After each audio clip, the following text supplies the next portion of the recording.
ఒరే కిట్టయ్య మనిషి చూస్తేలా అయిపోయావు. పడవ నడవడం లేదు. కొత్త గెంజి తాగరా, నా మాట వినడానికి దండ పెడతానా. ఒరే గోపాలకృష్ణ, వచ్చే వారమే గరగల సంబరం. పక్క ఊరి వాళ్ళు పోటీకి వస్తున్నారుట. అమ్మవారి మెడలు మనూరే కొట్టాలి. ఆట లేదు పాట లేదు, నా మనసేం బాగాలేదు. వెళ్ళండి వెళ్ళండి.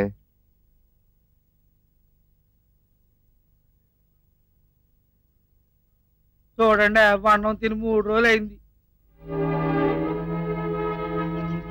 కృష్ణయ్య కృష్ణయ్య నిన్న తుర్రు పెట్టరో మా ఇంటికి వచ్చాడు తెలుసా?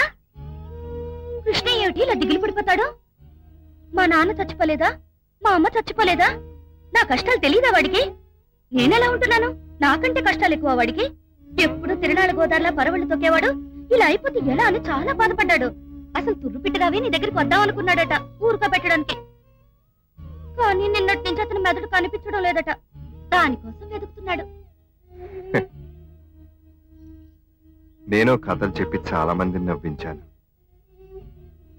కానీ బతుకుని కథ అనుకుందామంటే కుదరట్లేదు. కాదు, కథలు చెప్పి ఓదార్చడం సులువు, ఓర్చుకోవడం కష్టం. నాకు తెలుసు. పుట్టిన వాళ్ళెవరో భూమి మీద ఎల్లకాలం ఉండరని నాకు తెలుసండి. కానీ అసలు మా అమ్మ గోదావరిలో దూకి చచ్చిపోయేంత తప్పు నేనేం చేశాను? దాన్ని ఏం బాధ పెట్టాను? దాన్ని ఏం నొప్పించాను? నాకు తెలియటం లేదు. అందుకు బాధపడుతున్నాను. చూడు కృష్ణయ్య, ఒక్కటి మాత్రం ఖచ్చితంగా చెప్పగలను. నీలాంటి కొడుకు వల్ల ఏ తల్లి ఆత్మహత్య చేసుకోదు.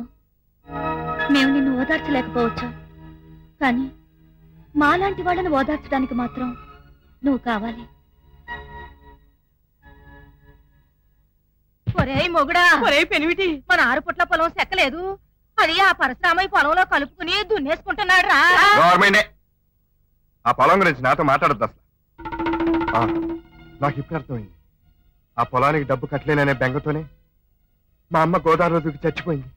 అవును, అమ్మ డబ్బు కట్టేసింది. అవును, అమ్మ డబ్బు కట్టేసిందిరా. డబ్బు కట్టేసిందా? ఆ రోజే మొత్తం కట్టేసింది. మరి ఈ విషయం నాకెందుకు ముందే చెప్పలేదు? చాలా జరిగింది కిట్టయ్య. అమ్మ ఎలాగూ పోయింది కాబట్టి ఇప్పుడు చెబుతున్నాను.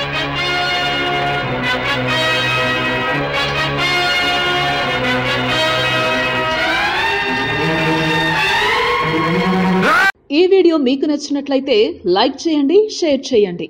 ఇలాంటి మరిన్ని సరికొత్త సినిమా వీడియోల కోసం ఛానల్ ని సబ్స్క్రైబ్ చేయండి.